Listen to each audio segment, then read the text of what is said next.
Assalamualaikum sahabat, langsung aja kita racik adonannya. Untuk bahan-bahan selengkapnya bisa dilihat di deskripsi ya. Ada tepung beras sebanyak 250 gram, lalu ada tepung tapioka atau sagu 1 sendok makan aja.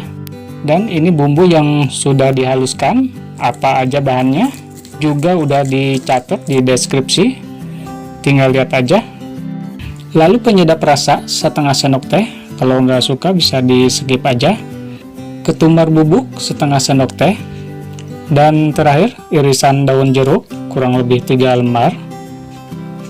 Kita masukkan telurnya 1 butir aja, kita aduk, tuangkan air sedikit-sedikit agar bisa merata.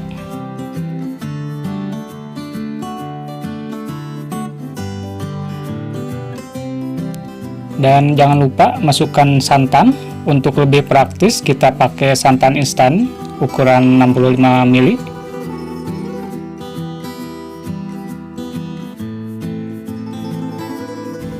Sekarang masukkan teri udangnya. Ini udah dicuci dulu ya, dan tidak digoreng dulu ya, ini mentah. Kita aduk, kurang encer sedikit. Nah, ini sudah pas. Dan kita akan pakai wajan yang lama aja biar tidak lengket.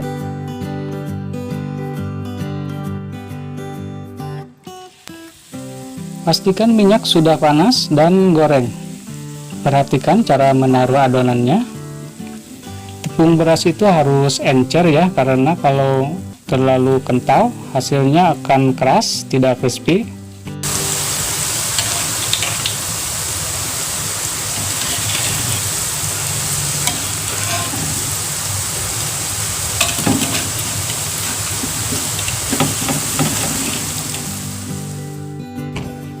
Oke, ini cukup, kita angkat.